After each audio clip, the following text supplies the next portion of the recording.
graciously accepted my invitation. Sara will share her two NDEs, both occurring by the age of 6, both in the Appalachians, both from crashers, one in a plane, one in a car. These experiences and her resulting abilities of holographically seeing the energy pattern of thoughts, emotions, and, for lack of better words, karma, have directed her on a journey of personal and professional discovery through academic, mystical, and energetic healing studies. With that, I would like to welcome Sara. And Sara, you'll have about 40 to 45 minutes to share your story, and then people will ask you questions. Thank you. Well, thank you, Tina. And hello, everyone. And I am a bit of a computer geek. So if you want me pinned on the big screen, all you got to do is go to my picture, and you should have a little, like a tack there. Looks like a picture of a tack. If you click on that, that'll make me bigger on your screen. So it's just a real fast shorthand way of doing that. And then if you want me off your screen, you just click on it again. Unpin me, if you will. So my awareness of having near-death experiences, I don't know if it's different than anybody else's. The plane crash was actually when my mother was pregnant with me. And I actually did not remember that until I was in my 40s, and I was doing what's at that time was called rebirthing with Sara Drake. And I was being trained to be a rebirther. I think we call it something breath work now because of what happened in Colorado with the child, which was not rebirthing, but the press called it that, so we can't use that term anymore. In essence, it's a breathing technique. And in that, it allows you sometimes to re-experience, in my case, birth experiences. And I literally, on an cellular level, the memory of that death when my mother was 4 months pregnant with me, I re-experienced that on a cellular level. So the adult me is watching this, totally unable to do anything with my body. I couldn't even move my body because it was like I was outside of it watching, but I was inside of it. I just didn't have any control. So it was kind of like a split thing. But it was a very traumatic experience when I remembered it. So I expect it was extremely traumatic when it actually happened. I'll go into details in that in a bit. It definitely impacted how I related to the world. I was incredibly compassionate and caring. I was called the Pied Piper by the time I was 3 years old, because when I was in preschool and nursery school and kindergarten, according to the letters the teachers wrote, I wouldn't allow any child to be excluded at all. I made sure everybody was included. Now, I don't remember this. This is what was in letters that were written to my mom. When I was on my 6th birthday, I was being taken up to, I grew up in Huntington, West Virginia. If you've heard of Marshall University, the one that in the early 70s, I think it was 71, the plane crashed into the mountain and the entire football team was wiped out.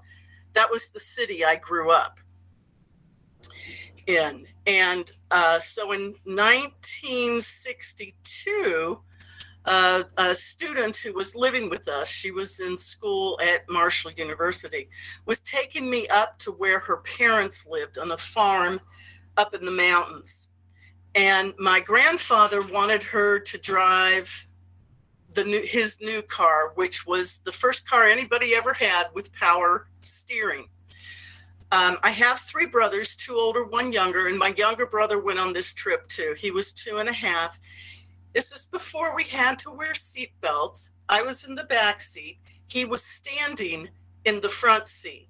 And to keep us busy on this drive up into the mountains, she had us looking for cows. I'm highly competitive. I don't like anyone to lose, but I still like to do my best and win. And so I'm finding the cows a lot faster than the 2.5-year-old in the car, right? He finally saw one before I did, and he got so excited. He went, see cow, and put his pointer finger, his arm pointing at the cow on the driver's side, went right in front of the driver's eyes. She jerked the wheel to the left, which is a normal thing to do, but it was power steering. So we literally went tumbling down the mountain. Both of them were thrown out of the car. In those days, people stopped to help as part of a life experience. I mean, that's just what people did. We didn't have to worry so much like we do today about who's helping us. And they saw them on the side of the mountain going down, and they got them. They rushed my brother to the hospital because, of course, he was little, and I'm sure he was crying bloody murder. And then they took her up into the car. And I actually talked with her about this when I was an adult in my 40s. And she has verified all of this that happened. And they were getting ready to drive her to the hospital. And she's like, where's Sarah? And they're, Sarah who? Well, there's another child. So they rushed down the mountain to look for me. My perspective at the age of 6, my first thought was being shocked that my brother saw a cow before I did, because I was very arrogant and impressed with myself at the age of 6. And then the next thing, because it got all blurry and as if you were tumbling down a mountain kind of visual, it was very fast, but I could still see things moving. And my next memory of thought is confusion as to why I was underneath the front seat. It didn't make sense to me that I was underneath the front seat. And then there was nothing. And after a period of time, which when I asked, Virginia was the original driver, was driving the car. When I asked her almost 40 years later, she said it was between 30 and 45 minutes before they found me. So there was nothing for that period of time, which in spirit time could seem like decades, just from my own experience and perception. But the next thing I remember after that nothingness was floating over the top of this car. And I'm looking at Virginia, who's in the front passenger seat, and I'm confused. Why is she in the passenger seat? Why isn't she driving the car? And I look to the driver's seat, and I see this really tall, skinny man in the driver's seat. And I'm like, who's that man? And I look around at the car from floating above, and I'm like, wait a minute, this isn't our car. Whose car is this? And then I look in the back seat, and there's this older woman, which I presume was this man's wife, and she's holding my body, and my body's crying. And I'm thinking, who is that woman? Why is she holding me? And why am I crying? And the next thing I know, I'm in my body crying. Everything's kind of non-specific from that point on until I'm actually in the hospital. I had to get stitches. I had a broken leg, so they had to put a cast on it and all of that. And I remember sitting there knowing that I was not allowed to talk to anybody about my experience. But I remember, and I didn't know it was a vow, but I remember making the vow, I'm never coming back here because I have to. I'm only going to come back because I want to, and then only to help people. I always figured it was an out-of-body experience. So when I'm in my 40s and studying with Sara Drake and doing a lot of rebirthings, I think I did over 100 of them in 1 year. And as I said, this is a breathing technique that expands consciousness, for lack of a better simple description. And I had the flashback of the first NDE, the cellular level flashback. I was actually in New Mexico in Hoho Caliente. If any of you know, it's a natural pool, natural water. And I was in I forget what kind of water it was, but it was supposedly the closest water to the fluids within the uterus when a woman's pregnant, the amniotic fluid. And we were doing what's called a wet rebirth. And in my case, because I didn't like anyone touching me, they could only touch me right at my belly button with their palm, as if their arm was my umbilical cord. Because for some reason, I needed to be able to move freely. And then I had my snorkel and I'm hanging upside down into the water. And all of a sudden, I literally see the tip of a finger break and float off in the amniotic fluid. Well, it turns out I was a twin. And I was aligned along my mother's backside, along her spine, and my twin was aligned along the belly side. We were facing each other. And in that plane crash that my mother was in, which was the first time she ever flew, we have a lot of small world stories about that one. It was a lot of snow. It was in February, a lot of snow on the mountain. And in West Virginia, the joke is they cut off the top of a mountain, pave it, and call it an airport. But in 1956, they did not clear the snow. So when the plane landed, its tires, its wheels did not catch. So it couldn't come to a stop. And it went over the edge of the mountain. And but it was slowed down enough that the nose of the plane caught on a ledge like 100 or so yards down. I've got the article somewhere because Mom clipped it out of the newspaper. But anyway, she was 4 months pregnant, but she looked like she was 8 months pregnant. But it's because she had twins. And in those days, they didn't know to put the seatbelt below the belly. So she had the seatbelt across her belly. So and they were literally hanging from the only thing that kept them in the seat was their seatbelt. So it kind of makes sense that my twin would have been killed in that because it broke her in half. So what I see is this tip of the finger floating off. I grab my umbilical cord and go into a freeze position like this, choking myself with my umbilical cord. And I remember all these details. Like I said, it was a very traumatic experience. Even when I remembered it, I was literally shaking like this for 3 days because of all the energy that was released. I followed her up into the light. For the first time in my life, I heard Hindi, I think they're called bhajans, chanting in, I don't know what language people in India speak, or how to call it, but whatever that language is, the bhajans, the spiritual bhajans, praising God and praising the goddess, and Shiva and all of that. It was beautiful. And the visual field was all white, fuzzy, kind of soft, white, fuzzy light, but it's radiant, not like our lights here. It was radiant light, so it had a completely different quality.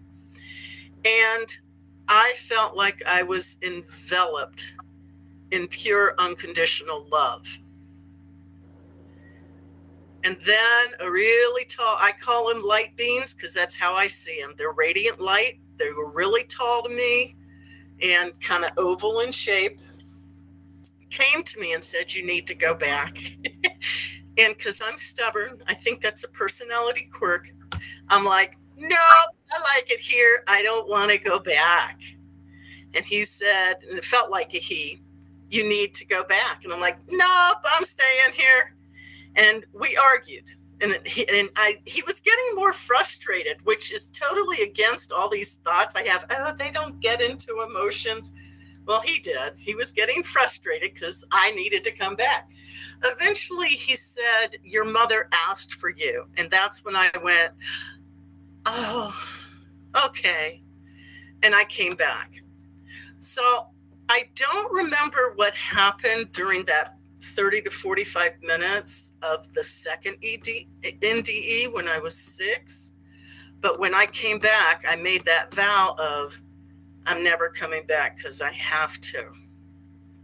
Some of the gifts that I was given or were allowed, I'm not sure how all that works, besides the compassion, is that my hands would get hot.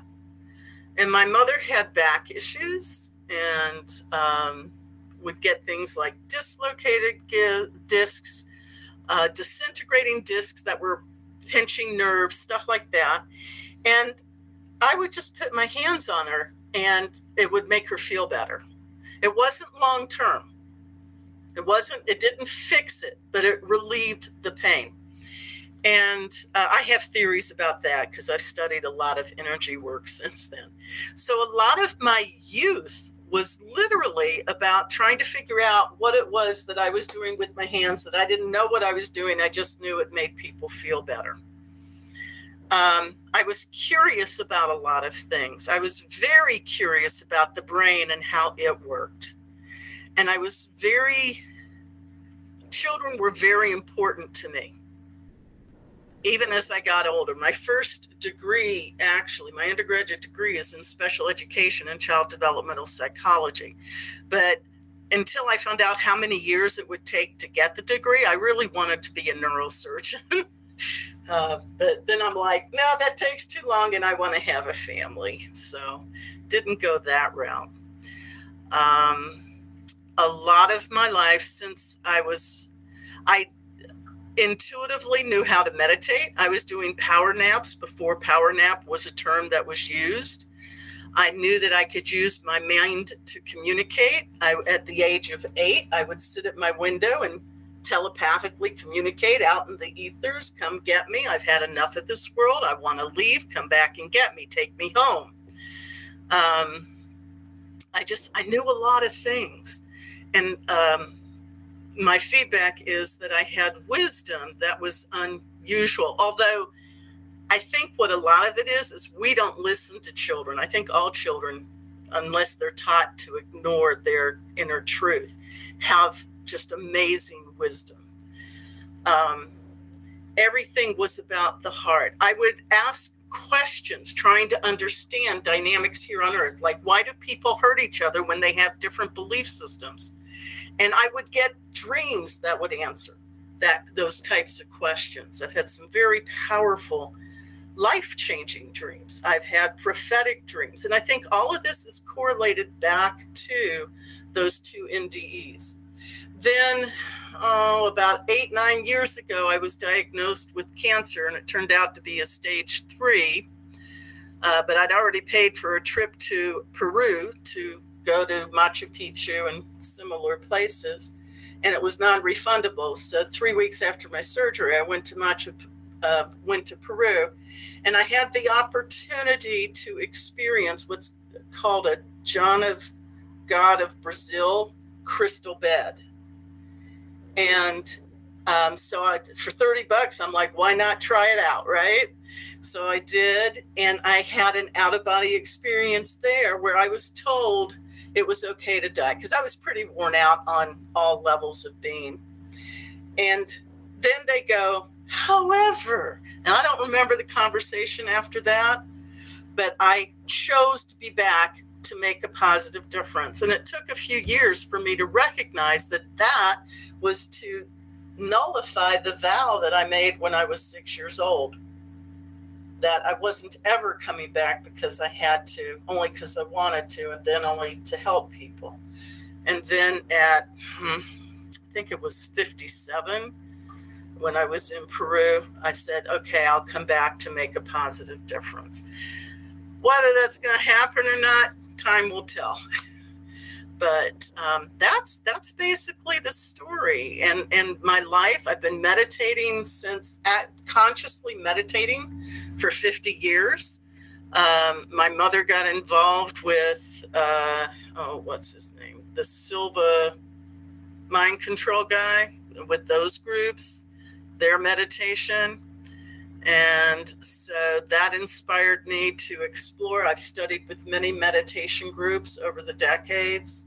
I now teach meditation. But I guess because I was a special ed teacher, I believe in individualizing meditation. I believe in individualization with everything because we all have our unique paths. And just this strong desire to make a positive difference, which I think is all tied up with both of those NDEs. I do wish I could remember the one that I had when I was 6, but I also made an agreement with my spiritual team that they only show me what I need to know because I'm pretty smart and I'll get in my own way if I know too much. So they don't tell me what I don't need to know, which gets a little frustrating at times because I like to know. But that's an ego thing. The other thing is, because I know some people are curious as to how this impacts one's religious beliefs. To me, religion is the window we look at truth through. It's the window that makes sense to us. And there's no reason to hurt each other because we're looking through different windows. So I didn't take too long to talk about it all. But that's basically the NDE stuff. So maybe we can open it for questions. Kathy? Kathy Trueheart. Took me a minute to find my microphone. Oh, okay. Oh, well, thank you so much, Sara. That was wonderful. I love hearing other people that have had experience with rebirthing because that was a big part of my journey as well. And I remember the first time I heard about rebirthing, I thought I was in nursing school and I saw this person frothing at the mouth and in a fetal position. And I went, oh dear, that's a little bit too heavy for me. Oh, I don't think so. And then maybe, I don't know how many years later, but the first time I experienced it, it felt like the first time I ever saw God. And I said, oh, you're going to teach me how to do it. And so I made the woman, we both fixed our schedules. I had little kids. We spent a whole week and she taught me how to rebirth. So I loved hearing your experience of understanding, and how would you have known at 4 months? Your mother had no idea. How would she know? How would anyone know unless you had the rebirthing? I find that fascinating. And I was curious because I don't know what rebirthing is. I can maybe guess, but I'd rather have you tell me. Okay, well, my understanding, and let me just say, Kathy, that my first rebirth was a spontaneous one during a workshop that was created by Sara Drake. And I remember literally being in the cross position, right? And expanding, my consciousness expanded. I don't even know how to describe it. It was like huge, encompassing everything. And I remember seeing everything and going, oh my God, it's so simple. And we make it so complex. I need to remember this. And I repeated it over and over and over, whatever it was I experienced. And as soon as I was fully back in my body, I forgot all of it other than remembering that little piece. But a little bit of the history of rebirthing. Leonard Orr, who they call the father of rebirthing, was actually the one who discovered and honed the technique. Basically, he was, these are folks who were young adults in the 60s, which I was not, so I didn't get into the, hey, let's love everybody consciousness of that, literally and figuratively, and not my thing. But he was a rebel and apparently quite charismatic, and went to a place with a sauna, I think, or a hot tub. Whichever one they say, do not turn the temperature up past this point. And he's like, well, I'm going to do what I want. And he turned it up as high as he possibly could. While he was experiencing that, he went into an altered state, which was included a breathing technique, which now we know was actually a Kundalini breath work technique, a Kundalini yoga breath work. He didn't know that then. And he actually thought it was related to the heat. But what happened is he re-experienced his birth. And so he was talking to his mom. He said, I just had this weird experience. And he started sharing it with her. And she's like, that really happened. So that triggered curiosity within him. So he got a group of folks, one of them being Sara Drake. They all kind of lived together and they started playing with this. And they all had similar experiences. And from trial and error, they developed this technique. They eventually figured out, oh, it's a breathing technique. It had nothing to do with the heat, which is a little bit safer. Yeah, right? Yeah. And just over time, I don't know all the details, but they developed it. They went around the world and shared it. They created a whole training around it to teach others how to do it. And according to Sandra, and I've not, my first master's is in statistics and research, so I kind of like to validate things. And I have not been able to validate this, or any of the information that Sandra's giving me, but my thought is, it's one of those things that's not going to hurt anyone. So I use the technique. I can use the technique with others if I choose to, if it feels like the right thing to do for any client that comes to me. But there are a zillion techniques that are energy techniques that are effective. And, you just pick the one that's for the client. But for me, during about a 8 to 10 year, 2 in terms of intense, but over time, maybe a total of 8 to 10 years, it was a very powerful technique that helped balance out energetic clogs within my energy system. So I've studied quantum physics, and that perspective is we're all energy. That's all we are. We think these bodies are real, but they're actually only real to the ego self. There is a level of realness in the third dimension, but it isn't who we are. We're energy. And we're energy having a physical form in this 3D world that we call humanness. Although I guess if you're a rock, you could be a rock or an animal or a plant. It's still consciousness. All of it is consciousness. It's just we take different forms. So on that energetic level, when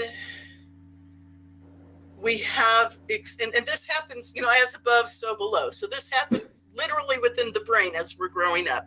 We have an experience. Our external inputs, parents, friends, siblings, grandparents, whomever, gives us input to define that experience. And then we add our own twist on top of that. And sometimes that creates a belief that constricts the flow of energy. And over time in this timeline, that constriction can solidify and become really hard, or we can do a technique that helps us release some to all of that constriction. And my experience is, in some instances, that rebirthing technique can help release that constriction so that we have flow of energy again through that space. So does that help with what rebirthing is? Oh, yeah. Oh, I'm very familiar with it. Oh, very familiar with it. I love it. And Sara Drake is who I have her books. I have their books. And so, yeah. I think she and her husband live in the DC area now. I'm not positive of that. Yeah, but I think they do. And I'm sorry I don't mean to hog your time, but you mentioned something about the Pied Piper by a 3-year-old. What was that? That was my nickname. Oh, that's When I right. was 3 Well, years there was something that you had said that they oh, I know, they stopped calling it rebirthing because of something that happened to it. Oh, so anybody who understands anything about psychology, when we're born, we connect. Okay, it takes me a minute to find my words. Thank you, chemo. Attachment therapy, attachment theory. So that's when, like with animals, the first thing that moves is usually mom. And so the little chicks or whatever will attach to mom and, get their nurturing from mom. Well, we do that as humans as well. We attach, to develop a healthy emotional quotient, an EQ, healthy emotional quotient, as we grow up, it starts with attachment. What research has found since the 40s is kids, especially during war, who are orphaned and they're put into orphanages and they have very little contact with adults, very little hugging, very little touch. They do not attach, or if they were attached, they detach. And that creates an emotional emptiness within them. And it can create a very difficult growing up process. So this couple had adopted a child from, I believe, Europe, who was an orphan. And they had difficulty with her and eventually ended up with someone who called herself an attachment therapist. Now, this was back when there wasn't a whole lot of research, but she had decided that she knew how to fix attachment therapy or fix attachment issues through a technique that, she created. And this was in Colorado. So what they did, she and her assistant went to the family's home and they wrapped this 10 or 11-year-old girl in blankets, and they made it super tight and actually lay on top of her so that she would have to, the idea that she would force herself out of the blankets and then be in her mother's arms to create attachment. What happened is that she regurgitated, drowned in her own fluids, and died.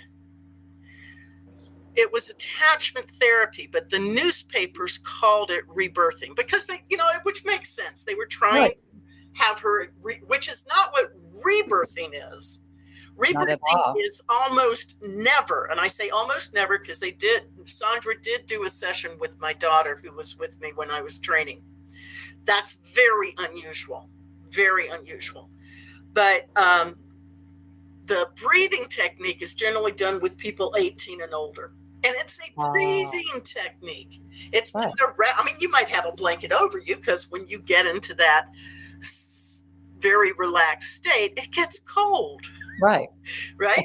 But you're not tied up and people aren't lying on top of you. It was nothing like what this woman did. Right. But because the newspapers called it rebirthing, the senator from Colorado made that illegal. So you're not allowed to use that term. So different people now call it different things. One of them sacred breath work. I forget what Sandra's calling it now, but something breath work. And that's technically what it is. It's a breathing, it's a type of meditation that oxygenates the cells, that helps them expand on an energetic level, and any constrictions that are ready to be released, they release. Right. It is literally sort of like CBT, cognitive behavioral therapy, because you pay attention to what patterns are showing up in your life in that moment. And transformational breath work was suggested. Is that it? That's people are using different terms. Transformational breath work, I have heard that. It's not something that I personally am pursuing, although because I do what's called IDEA, since I have seen the energy of words, I now see them holographically, but when I was a kid, I literally saw the energy. And that's when I learned about effective communication, because lots of times the words we use and we think we're explaining it, the person hears it and interprets it differently. Because we all have different understandings and different life experiences. But I literally saw that kind of communication going on above people's heads going, oh, they think this, but they're hearing this. Wow. Kind of What a thing. gift. So yeah, communication's a little more involved than talking and listening. So Kathy, can we come back to you because Janice has a question?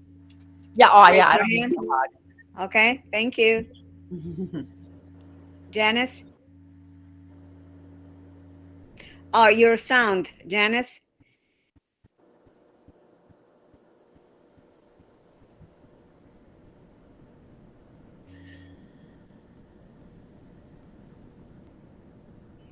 Below. Hi. Sarah, maybe if you show the ears, she'll figure out that she's muted. At the bottom of the screen. Turn on the microphone at the very bottom, in the middle. Here we go. I just want to thank you. I just want to thank you for not marketing yourself and being who you are. Now I'm echoing. I'm sorry. You're echoing because there's two of you. You have two. I don't know if you're on two different computers or what. Well, I'll be brief. We can't hear you, Janice. It's too much something going on there. It's like she has two things going on. Yeah. All right, now try it, Janice. There's just one of you. I'm trying. Well, there you go. I just want to thank you for not marketing yourself and just sharing from your heart. Well, you're welcome. I don't think that's my job here. And I might have some feelings of differences, but I can feel your overall heart is in a good place. And I'm so grateful for that, since you have, you're getting your word out there. And that's mainly what I want to say, that I'm thankful for you, and continue to bring the best out for yourself and other people. As I have beyond phenomenal stuff happening, and you help to ground me, because it's hard for me to balance, oh Lord, every day what comes. And I thank you for joining tonight and being here, and I thank you for not spending your time on sales. Thank you. Well, I kind of figure if people want to know more about me, they'll talk with Tina, who can give them, or Bethany, who can give them contact information. I'm not worried. Yes, we'll post that on our website anyway. Yeah. So thank you. No, that's not why I'm here. I'm here to share my experiences. So thank you. Any other questions or comments?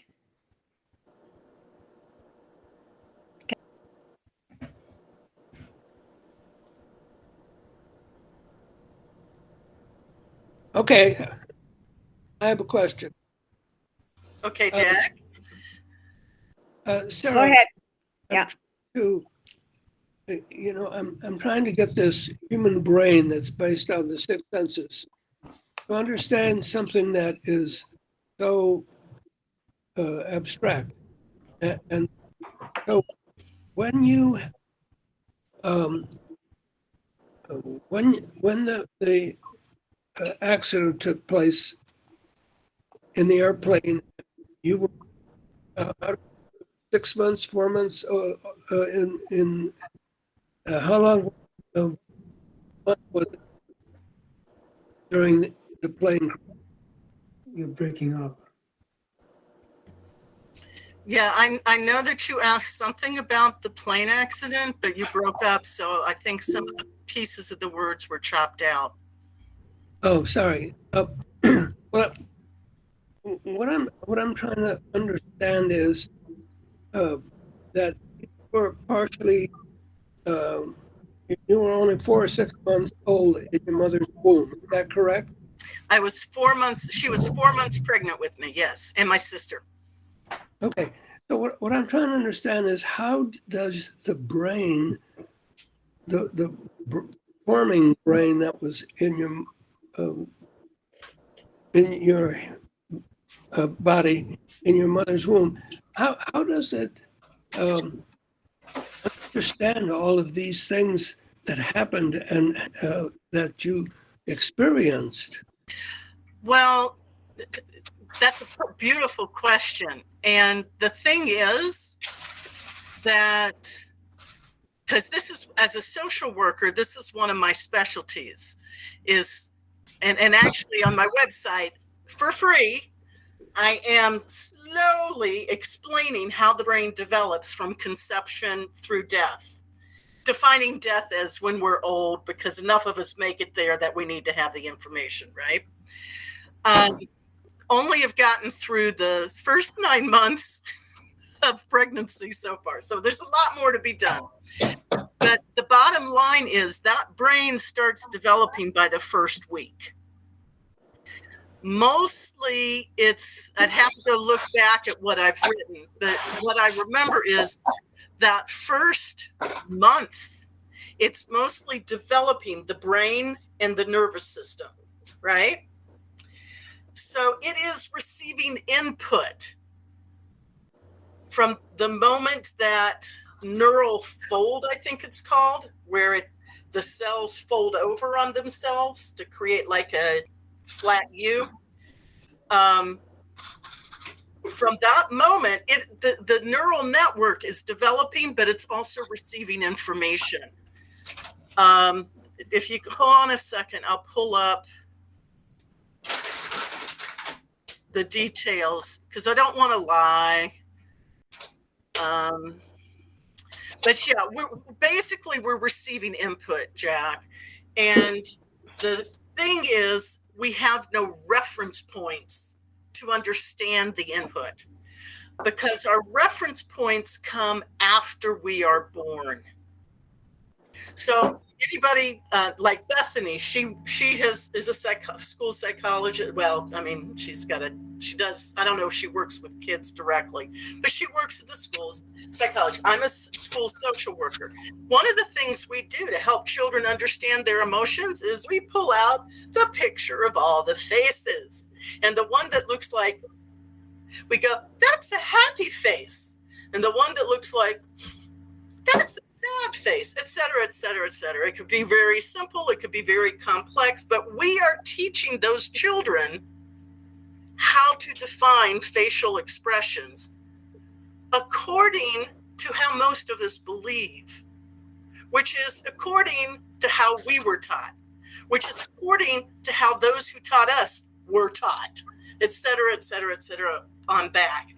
So our reference points are based upon the environment we grow up in, our ethnicity, our culture, et cetera, our parents' belief systems, and all of that. None of it's accurate, but it's our window into the world and trying to understand the physical world, right? Okay. So those experiences had no reference points for me. I didn't even remember the experience until I was in my 40s. And then when I relived it, that's what a cellular memory is when your cells bring up the memory. And I relived it. I was not able, the adult me was not able to control my body in any way, shape, or form. All I could do was observe what I was going through and observe the memories that were flashing through my brain. Okay. That 44, 45-year-old defined the experience. Okay. All right. Now I understand because right. It seemed like who you were at 4 months couldn't communicate I mean, you didn't even have the images in your brain at that time. But it was, Well, no, I did have the experience of going into light. yes. I did have the experience of seeing that finger break off and float off in the amniotic fluid. I had a cellular memory of locking into this position with my umbilical cord pulled against my throat. All of those, based on my understanding of how cellular memory works, Yes. all of those occurred. Being in the light, talking with that oval, for some reason I want to say he was 7-8 feet tall, but hey, I was a kid. What do I know, right? So it was the brain of a 44-year-old person who was taking that information and converting it into Understanding based on my life experiences at Yes. 40-something years old. Okay, well, I wondered about that because a number of months ago we had another speaker who had an NDE while he was 1 year old, and I couldn't understand how the 1 year old could have all these complicated thoughts and experiences, but it was the memory connection where finally Right. understanding it. All understanding, for all of this, all understanding is based upon how we've been taught to interpret our life experiences. And that comes from the people around us, combined with the personality that we bring in as a soul, combined with whatever agreements we've made in walking this path as a human. All of this feeds together to create the window that we interpret our life experiences from. And that's why I say there's no reason to be unhappy with anybody else. They're just looking at another window. It doesn't make theirs right and yours wrong, or yours right and theirs wrong. It just means different window.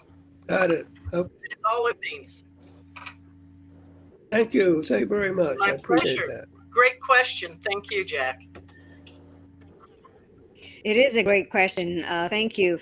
Is my understanding from a previous speaker that the soul has wisdom, and so even though the human part of us can't even speak, the soul remembers everything, reasons why we were wanted to be born, all of that.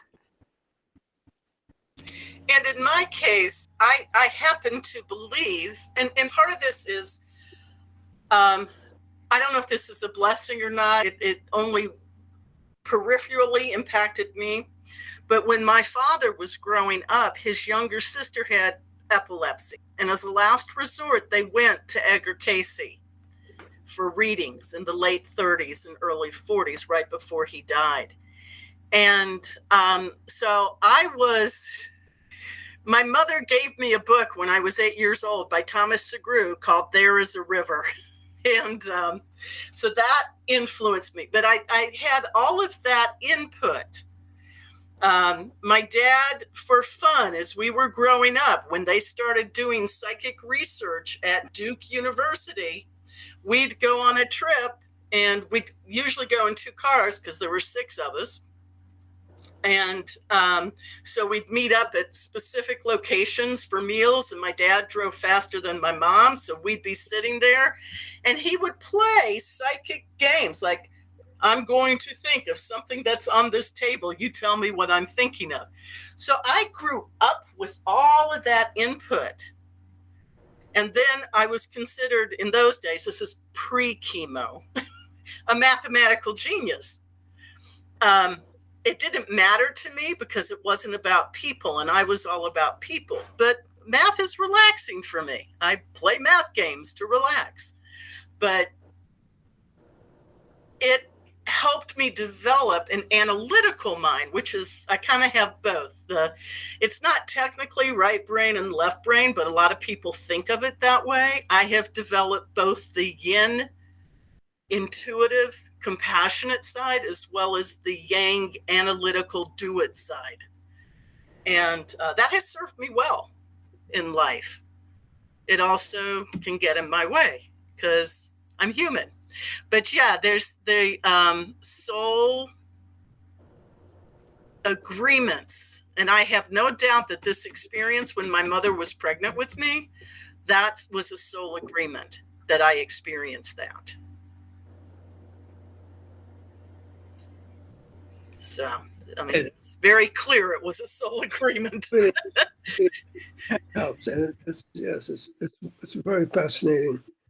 Okay, I have another question, and I have a hearing impairment, and I sometimes miss a word or two. But when you had cancer, when was that? 2012.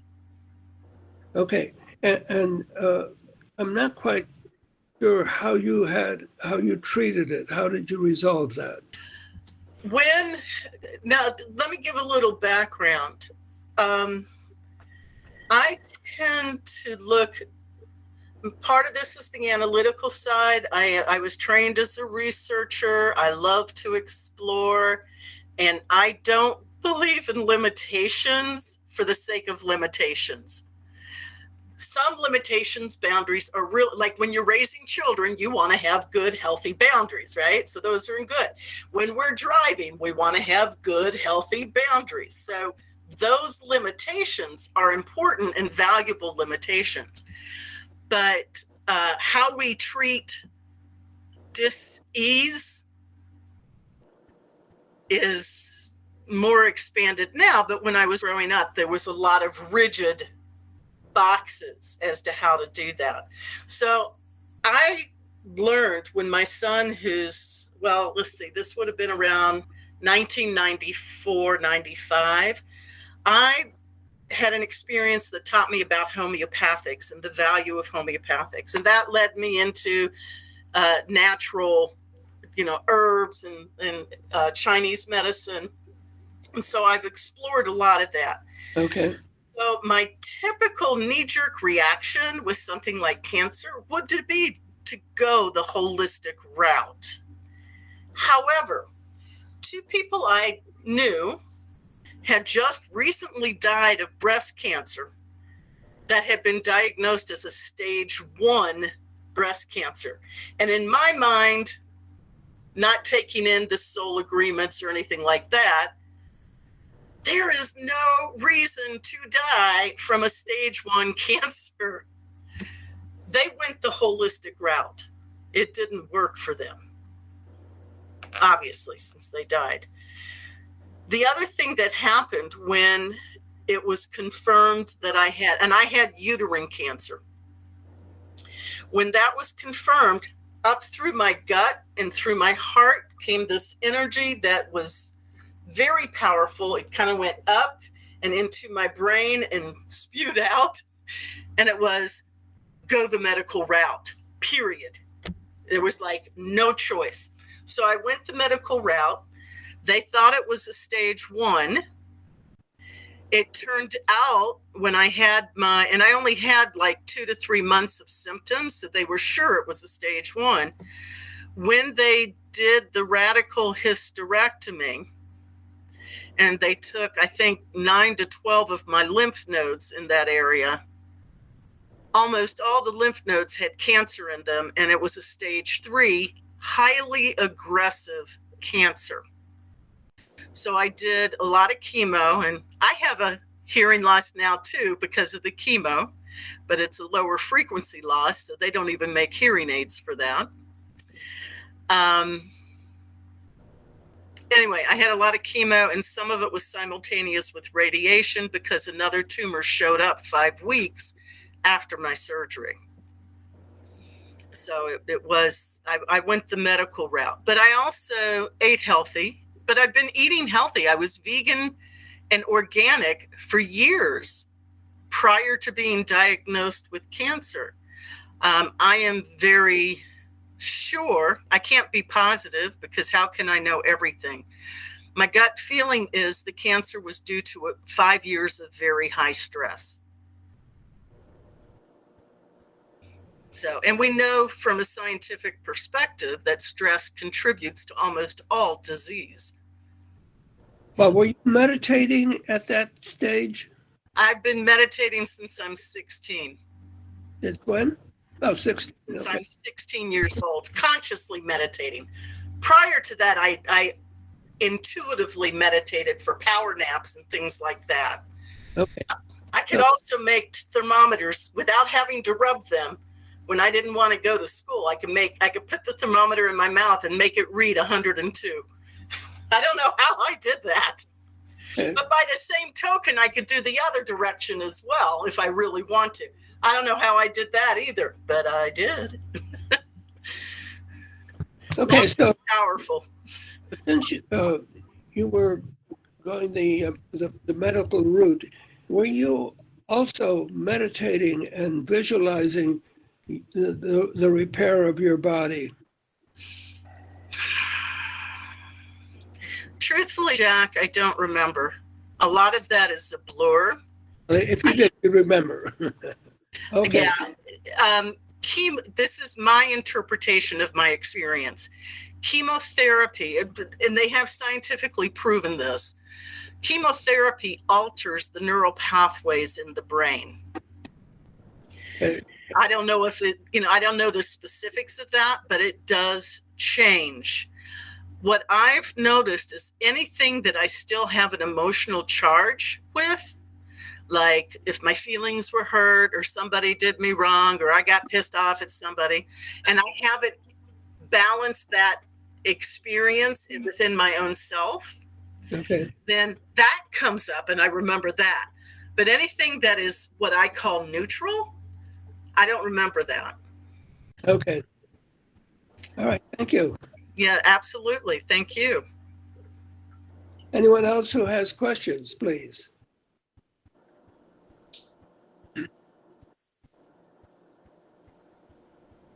Well, how would you like to proceed? Okay, Kathy has raised her hand again. Go ahead, Kathy. Yes, hi, back again. So I'm just kind of curious, this really isn't about the near-death experiences, but I'm curious how you work with children, like what age children you work with, and what kind of things that you do with children. Well, right now I don't work with children because in Maryland, you have to have a clinical social worker license to work in the schools. I have a master's level. And while I have worked, it has not been consistently in one location. So I was unable to secure my clinical license. But I was working in the schools, working with kids who were in the what we call the exceptional children's services area. What I prefer to do, though, is I will work with children because they're our future. But in my opinion, if there's any children who are behaving in a way that is considered inappropriate, then you've got to work with the adults in their lives. Because that's not 100% across the board. I mean, it certainly doesn't accommodate any chemical or genetic imbalance within the brain. But children learn what they're taught. There's that old saying about children learning from their environment. I forget the poem, but it's a beautiful poem. They learn what they see, they learn what they hear. So we're the ones teaching them. Right. So that my preference is to work with people who want to grow their own selves. My goal is to facilitate people learning to develop more tools for their own toolbox. Right. Because I don't want to be anyone's guru. I'm just a person who's had a lot of interesting experiences, a lot of boring experiences too, but a lot of experiences. And I have come up with ways to self-heal and meditate. I did teach children how to meditate in the school system. Oh, good. And actually did unofficial research with that in the school system that I was working in that showed behavior improved significantly. And these were kids who, if you blinked at them wrong, they might pick up a chair and throw it at you. Yeah. So Sounds like my grandsons. Yeah. my meditation is but again, there's no official effective research for that in the school system. They do have meditation in the school system, but generally it's with the gen ed population. There is a little bit out in California where they worked with an area where there were a lot of gang members, and they found that the violence decreased when they had a meditation program, but they have not done research in the exceptional children's program, what we call special ed. But, they keep changing the names, but there's always an issue with names and terms that label anyway. But yeah, and that in my opinion, that needs to be individualized because each child's, but I believe, hey, I was trained as a special ed teacher, so I believe in individualizing everything anyway. I just think it's. Jack, you had a question? Jack, your sound. Thank you, Sarah. Jack, you need to put your sound on. Sorry about that. Here I Okay. the dead mic. Could you give me some examples of healing with meditation? So basically, my understanding is that meditation creates neural pathways in the brain. Yes. When we're very young, the first 5 to 7 years, depending on which expert you're talking with, our brain is what they call very plastic, which means it's absorbing everything.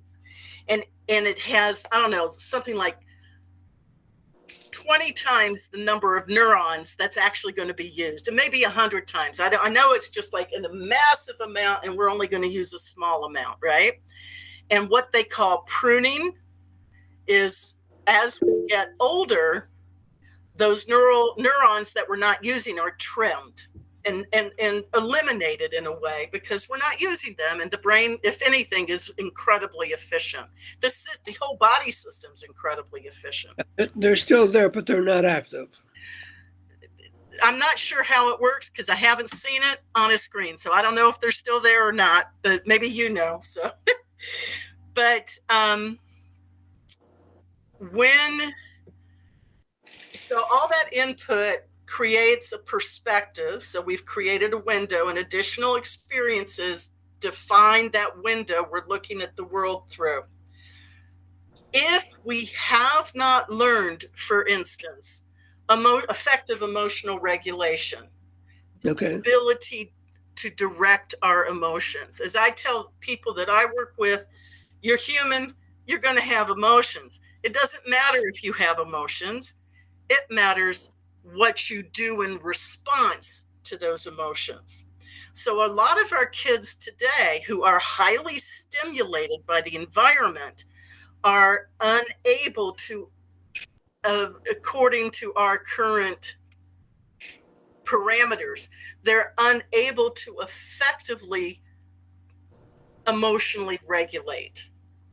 So meditation facilitates a physiological, in this case, a physiological environment that's relaxed.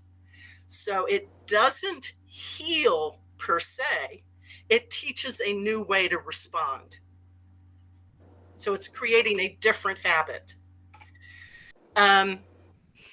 Same can be said for all the athletes who use meditation to enhance their performance. They visualize doing the perfect basket or the perfect throw or the perfect catch, whatever.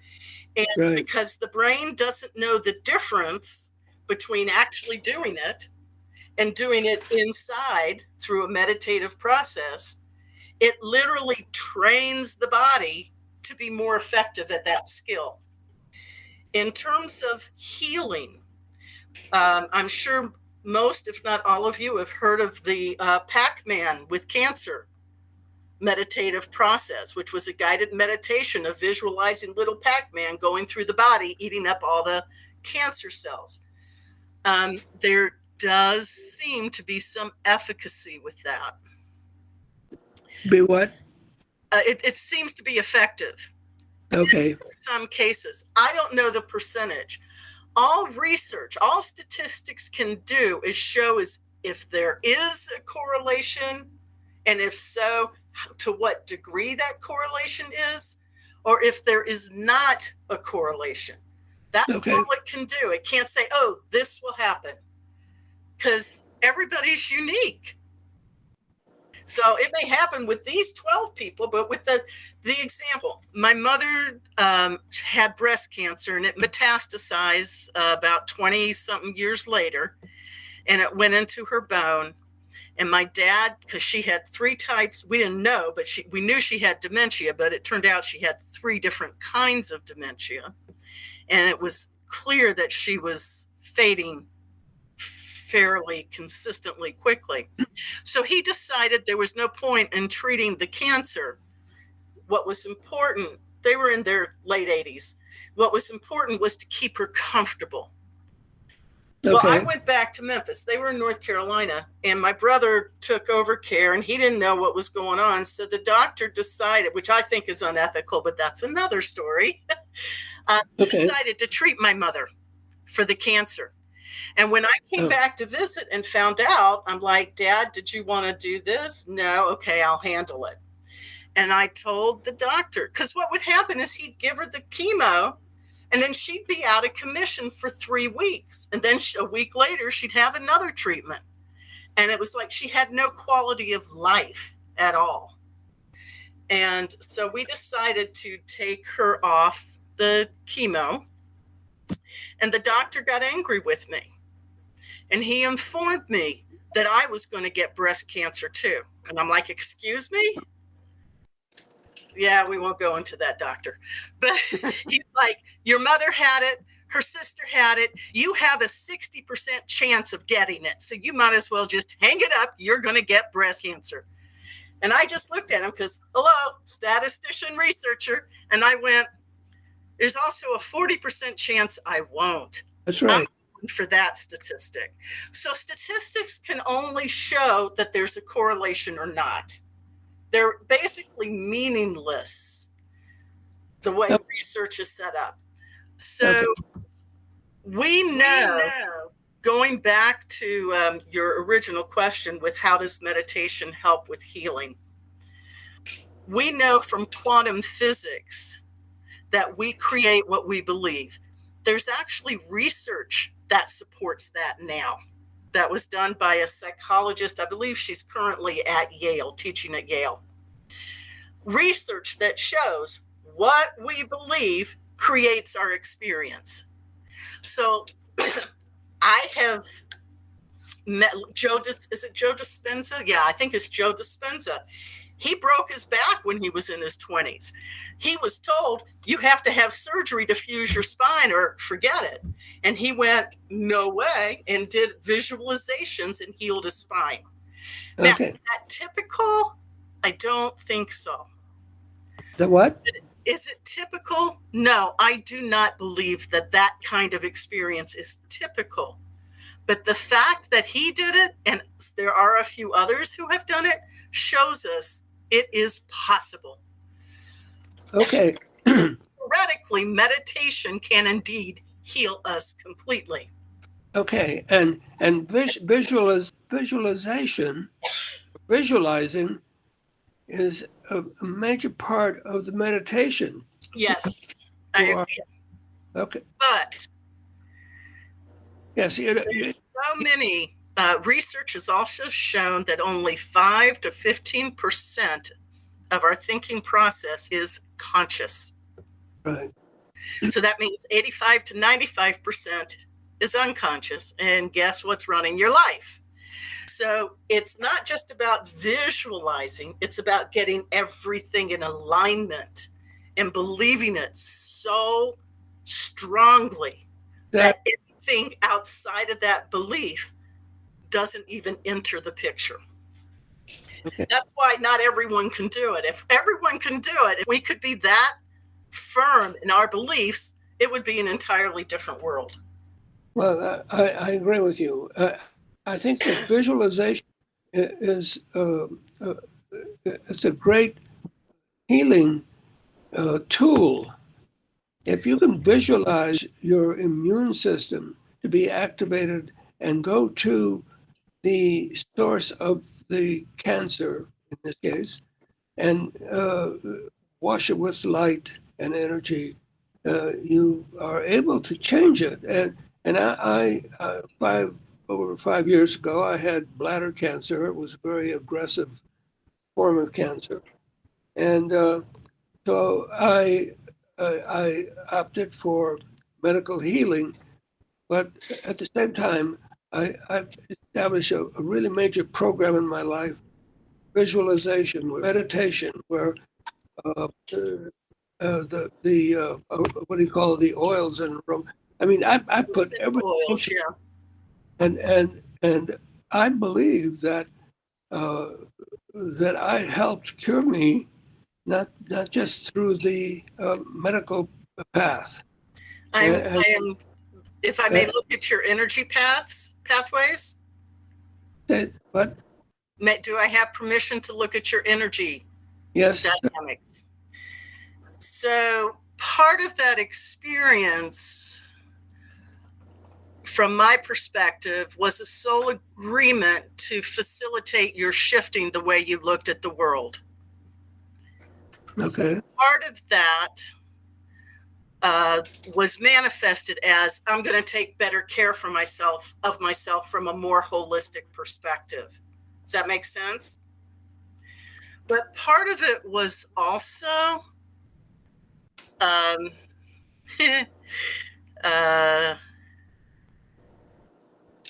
you have in the past, not so much now, but in the past, you had a tendency when you get angry, it's like part of you would clench and hold it in. So part of that was to help you learn a different way to process your anger. And you did that. Yeah, that's interesting. Okay. You can see that pattern? Oh, yes. But, when you say anger, frustration. What, I literally was angry at the cancer. And I mean, it was I believed that I could defeat it. And anyway, after Yeah, I totally get that. When I was diagnosed, I did not want to be a survivor. If you look up the word survive, you accomplish your goal after a lot of hard work. Yes. And I'm like, I don't want to be working that hard. I'm just going to go straight to thriving. So I wasn't a survivor. I was a thriver. Same result, different pathway. Well, to me, it was like declaring war, and the opponent was cancer, and I was going to defeat it. And I feel that with the help of my friends and people from our NDE group, etc., A lot of love. we were able to overcome it, and I'm in remission now for 2 years. Congratulations. Well, thank you. It's and I'm and I have a dear friend who's has had a number of strokes, and I don't know how to teach him to meditate and cure himself. I believe the human brain that has all our functions of bodily functions that protect us physically. I believe that that can be harnessed with thought, and thought can cure our bodies. And You know, I remember. Jack, you also have to take into consideration that your friend's And what? journey, And what? I said, Jack, I'm saying that your friend's journey might be different than yours. You have to take that into consideration as well. Yes, I know. Trying to teach someone who's never believed to believe. Yeah, If you don't have that belief, you don't can really have that energy. yeah. With all things, again, this is my perspective, you relate to people where they are. And then you figure out what would be a logical next step for them to expand to. Okay. If I went into a fourth grade classroom where they're learning basic multiplication and division and tried to teach them quantum physics, I would be very ineffective. Okay. But if I went in and explained multiplications, just fast addition, and show how that works, that they would understand and potentially figure out the concepts a little bit faster. Does that make sense? So when you relate with anybody, including yourself, you accept where you are in the moment. It's like, okay, you're in a room. If you've got to go to the bathroom, you have to first accept that you're in front of your computer right now. Otherwise, you're not going to know how to get to the bathroom or the kitchen or wherever you want to go. So that's the first thing, is you accept where you are. With people you care about, you accept where they are. To me, that's unconditional love. That was Where a person is. That was great explanation, Sarah. Thank you. Jack, Lou has been waiting patiently for her. He had his hand up for a while. So, Lou? I'm sorry. Oh, for Lou? You're confusing me. What is it? Lou has his hand up for a while. He needs to say something, and then we can come back to you if you wish, okay? Oh, yes. Oh, Lou. Absolutely. Go ahead, Lou. Sarah, I just want to say you're very, very blessing for what you're given to us. And I just have one question. What do you think about in meditation with the breath, the power of the breath? Thank you, Lou. Great question. I've actually studied that because I teach meditation. Research has shown, and I combine the analytical with the intuitive, right? That's part of what I think what I'm here to do.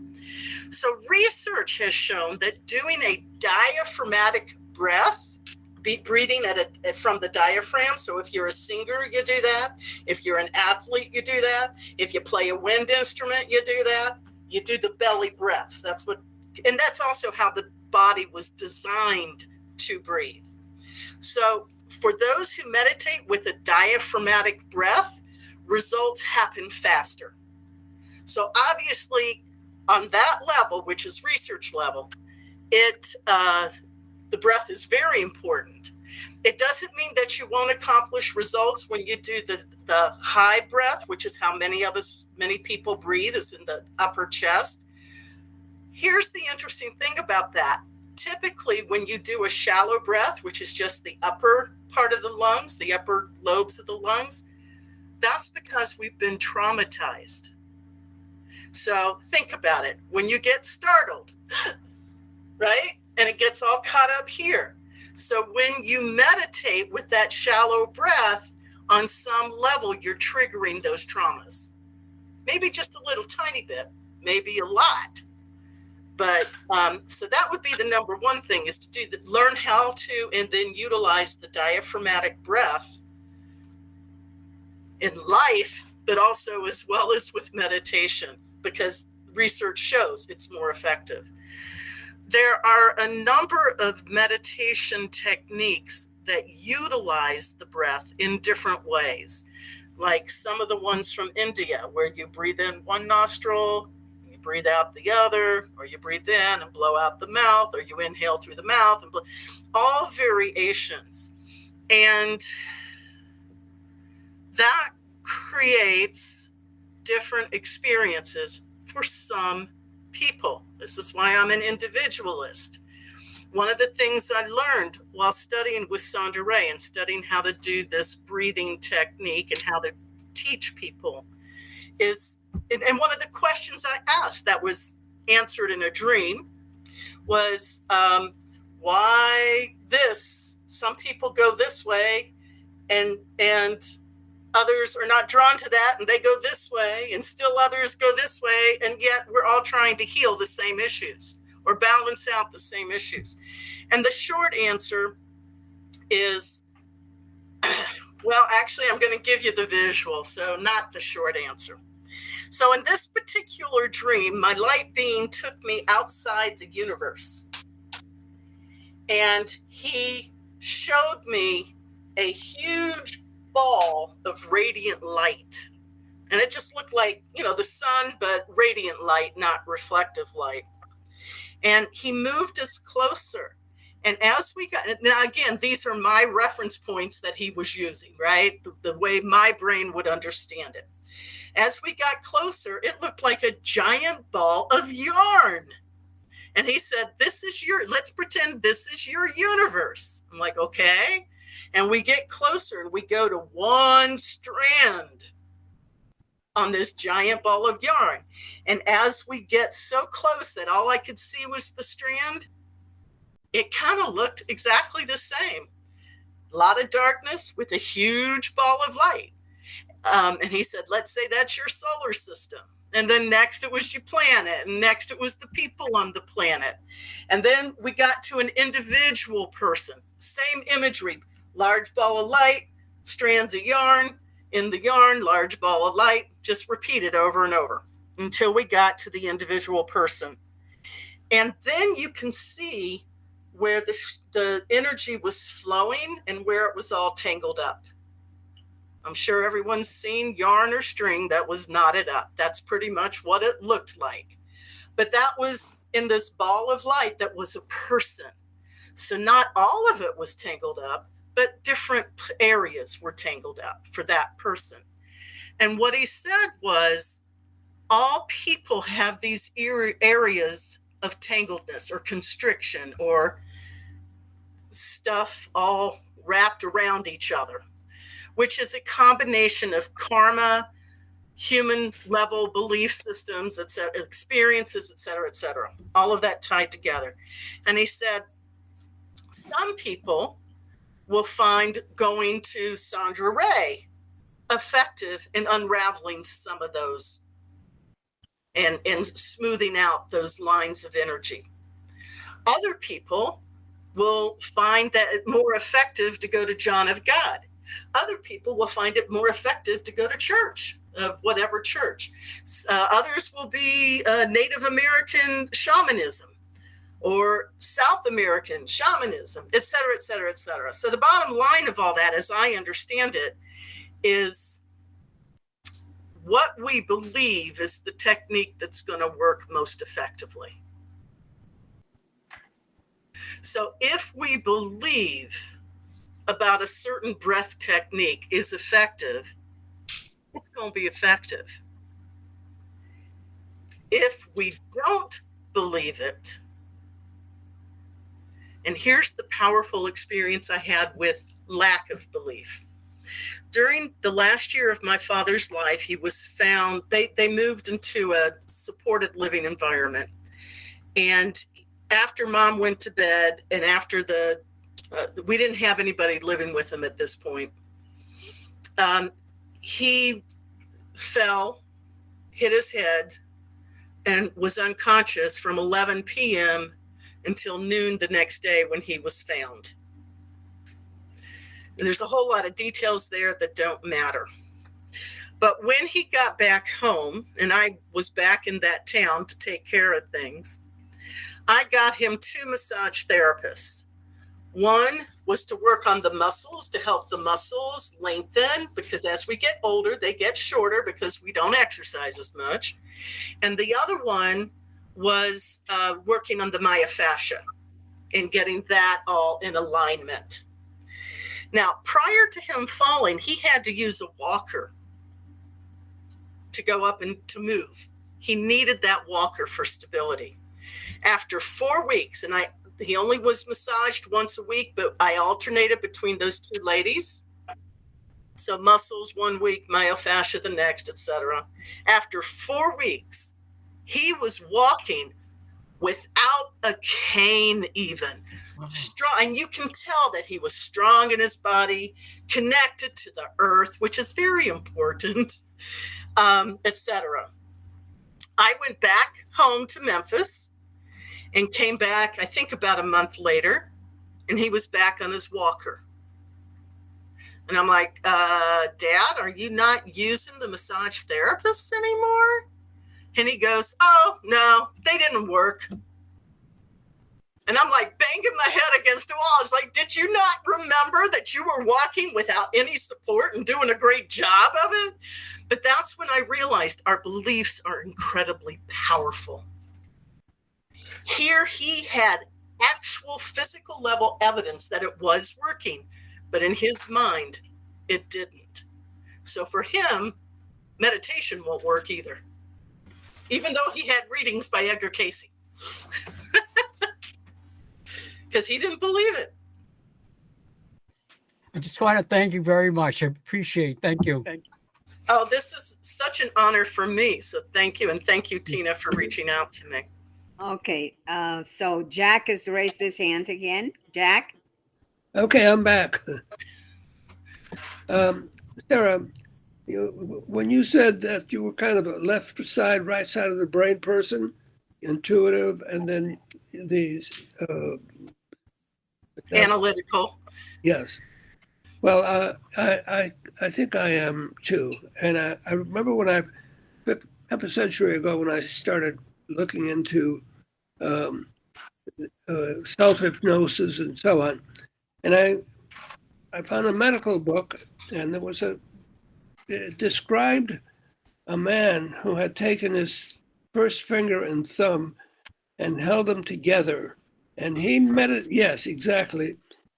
And those two fingers grew together, and they had to be surgically cut to separate them. Now, that was the power of the mind over the body. And that never left me, because I believe that if we learn how to do it right, we can make our mind solve a lot of our issues. And it would be a left side, right side of the brain effort. When I was pregnant with my daughter, she's 32, I literally dreamed a trilogy, which I've started writing. And the trilogy is an allegorical story of today, but it takes place, the environment is Atlantis. And it is technically about how we are imbalanced in the yin-yang energies, the feminine, masculine, the intuitive, analytical, how there's such a separation, not in all of us, and it's varying degrees with most of us, and that we have an opportunity today to find that balance between the two. So I do think, I agree with you that that's part of, I believe, what we're going through right now is we're being given the opportunity to find that balance within, of, because we're all of it. We're everything that's external is also internal, just not necessarily in the same exact structure, but energetically, there is no separation other than what we create. So to me, that's what unconditional love is. It's one of my teachers that I've studied with, who is a blend of Buddhism, Tao, and Confucius perspectives. Basically, he has said, we are all everything. And our only choice to make is, of that everything, what do we choose to express? So I guess that's my way of saying I totally get that perspective, Jack. Okay, I appreciate that. Thank you. Okay. Thank you, Sarah. You've been fantastic. And I turn the floor over to the rest of the members who might have further questions. Yes. Any other questions, please? Comments? Okay. Elizabeth, go ahead. Oh, thank you, Sarah. The presentation was wonderful. And my heart, it's toward to you because my husband had 2 different kinds of cancer. So listening what you just said, it's actually not a question, it's a comment. And then you answer yourself why you had the cancer, the stress. And because, cancer, it's not the disease, it's the symptoms of toxic in our body. And stress produces the most toxic than anything else. And because when my husband had the cancer, so first, we didn't know nothing about cancer, about chemotherapy. Then we started to do the research on our own. And first thing what we did was supplements, diet. Yeah, it's wonderful. But at this moment, we didn't realize that actually the stress is the killer. And we can eat the best food. We can eat all organic. We can have the best supplements on this planet. But if we cannot reduce the stress, we can get the cancer. If I agree with you, your name's Elizabeth? Yes, Elizabeth. That's my daughter's name. Kind of fond of that name. I agree with that. Stress, and that's the beauty of meditation because it's very facilitative in reducing stress. But I also believe that there are soul agreements. In my process of healing, I am very sure that I agreed to have that experience. Part of that was because I was trying to be everything for everybody, which of course creates a high level of stress. My parents needed help. My son was in a car accident and broke his neck, so he needed help. And there were other things that happened along the way that created 5 years of high stress. But at the same time, going through the experience facilitated my being able to shift my consciousness into a higher level of self-loving. One of the things that I hear is quite common with people who have NDEs is not wanting to be here on the planet. And I certainly had a lot of what we call suicidal ideation, fantasizing about suicide. Now, I wouldn't do that. It would create too much pain for too many people.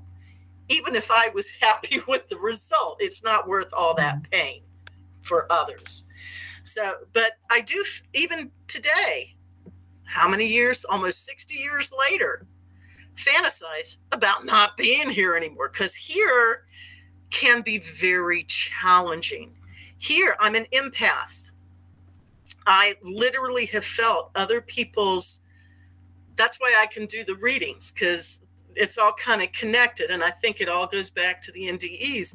I have literally felt other people's pain in my body, which is not fun until you learn how to process that input. It was very challenging for me, even today, with all the shifts that are going on in the planet, even though I know that I'm only going to feel things as if they're mine, if there's part inside of me that is also, for instance, there's a lot of people depressed right now, and they go in and out of depression and frustration. I've got a little bit of depression. So when that empathic part of me connects and I'm not effectively holding my boundaries, I feel it more, and it's harder for me to go, wait, is this me? Is that the energy of the plant? What's going on here? Is it the energy of my daughter because she's pregnant? You know, it's a process. But I still, when there's stuff I don't want to deal with, my knee-jerk reaction is to go, oh, I wish I wasn't here anymore. Understanding this gives me the tools to work with that, plus being a therapist, but and having that knowledge. But I totally agree with you what you just said, but now I have a question, because you're not alone who feels this at this time. And then Right. we all are thinking, oh my gosh, and I don't feel right today. And that's what I would think. It's like, what did I did? Oh, I went to store. I felt this, like negative energy. And then you're thinking if it's something, like affect the energy. And it's like all kinds of thoughts comes to our mind. And I know a lot of people, they go through this. But so tell us, what do you do to protect yourself? And if you feel like, oh, I don't feel good because you're empathic, then what do you do? So you will give there are us several the things I direction. do. And some of them are connected to doing the breath, using the breath. So my favorite, most simple thing is using the heart, because the heart's a very powerful, it's considered one of the three main Dantians from the Asian perspective, power centers of the body. So what I do is I breathe, and I'm sure anyone who's meditated has gone through this experience where you breathe into the heart and you see a big white ball of light building. And then with the exhale, I shoot it down my spine and through my legs into the heart of the earth, or Gaia, and anchor there. However you define that, I see a big bow tied in this light and little fingers like roots entwining with Gaia. And then the second breath, again, creating the ball of light and shooting it up through the crown chakra into the heart. I use the term the heart of source. You can say God, but the idea is source of everything, and anchoring there. And then the third breath is breathing in the energy from source, letting it build in your heart on the inhale. And then on the exhale, shoot it down to Gaia. And we are the connection between source, which is everything, and Gaia, which is physical. Does that make sense? Oh, that's wonderful. I do something like this, but your explanation and exercise, I think it's much, much better. So I'm going to... There is a fourth breath, and this one's important.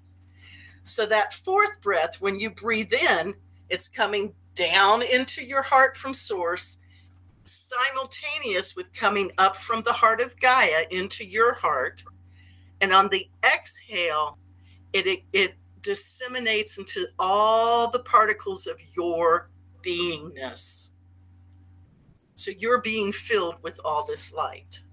That's wonderful. Now, if you're someone who actively works, like as a therapist or a nurse, or actively works with people, you add a fifth breath, and that fifth breath goes out into the world where it's needed to go. You let source and Gaia decide.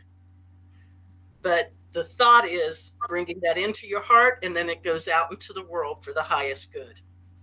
So that's one way, because if we are not strong in ourselves, then we're going to be subject to everything that's out there. Exactly. The other thing that I do is just a simple visualization. I surround myself with white light, like I'm in a cocoon, put a purple flame in my gut, because that's generally how we get information from our environment, is through our gut brain. There literally are more neurons in that area than there are in the brain, in between the ears. And we actually have three brains, according to medical perspective, which is the gut brain, the heart brain, and the between the ears brain. So with the gut brain, it's anchored there, cocoon, the purple flame, because purple is the color of transmutation. I sometimes add, depending what I'm doing, all kinds of sparkly lights inside of all different colors. I don't know why I do that, but it just feels right. So listen to your own intuition. And then on the outside, I put mirrors that are facing out and just fill them with love. So that when that energy comes in, if it's someone who's focusing on me, it bounces off and goes back to them, but it's filled with love. Wow, this is wonderful. Oh my gosh, it's going to be very helpful. I'm glad that we record this because I didn't make any notes. It's hard to remember everything, but I'm going to Elizabeth, all of this, the video is going to be posted on our website as soon as Bethany looks at it, and so that will be available to everyone. So we're going to do a short meditation after this, but I wanted to finish up with thank you, Sara. You have been such a great help to the original near-death experience group, which was born here in Connecticut. We appreciate you very much. Thank you. Stay in touch, please. I also want to say that we have some really great upcoming speakers for the next up until May.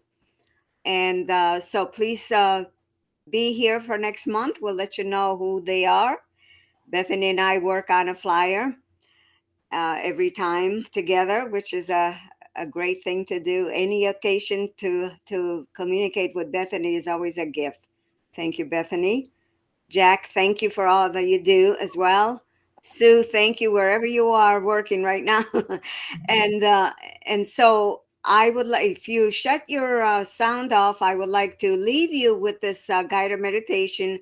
And if you feel like just staying in whatever position that you are after the meditation, you can do that. We'll just shut everything off as when we finish.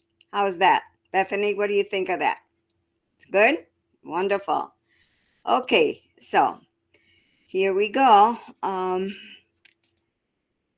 right, so this is, interestingly enough, it's meditation for opening our heart chakra. Bring yourself to a comfortable position, either sitting up or laying down on your back. Wiggle around a little until you feel you can settle into stillness. The following meditation will help you to connect with your heart chakra. This chakra holds the center of love, empathy, and compassion.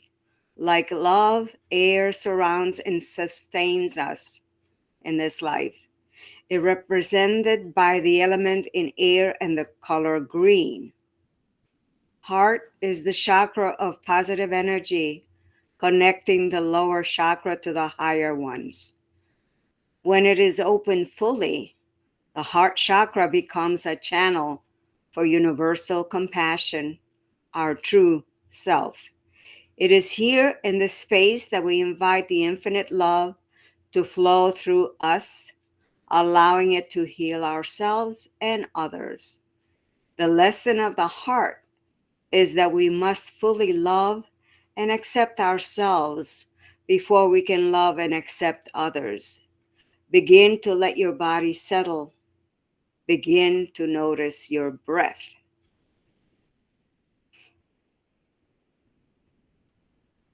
Spread your collarbones wide, opening up the space that holds your heart. If it's comfortable for you, you can bring one hand to your heart and the other on top or to your belly.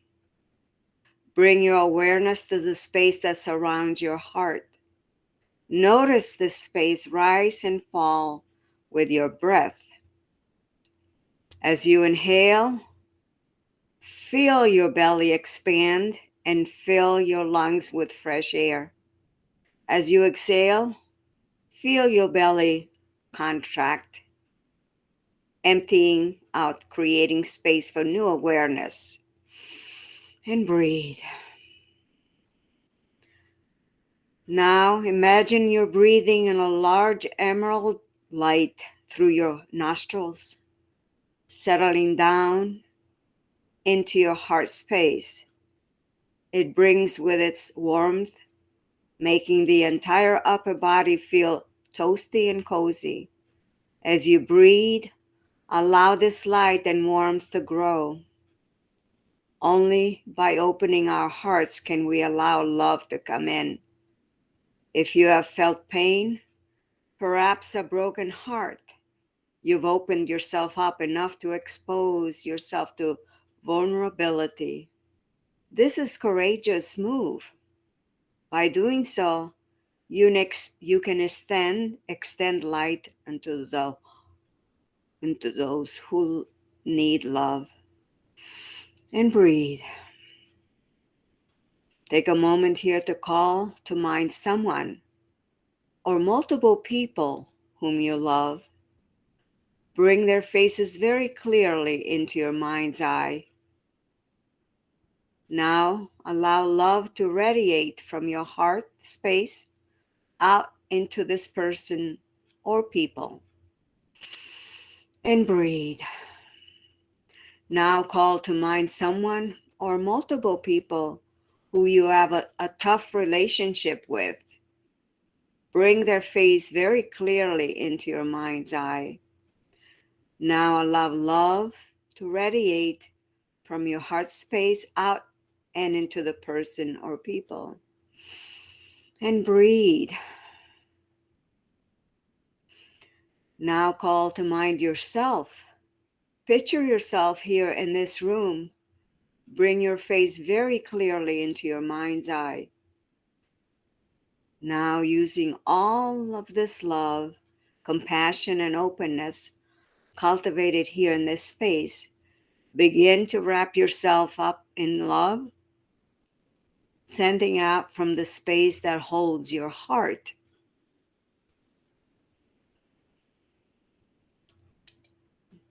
After this, just pause for 3 minutes and continue to concentrate on your heart and others that we all love. And please just take care of yourselves on this month of the heart month, February, with love and light. Thank you.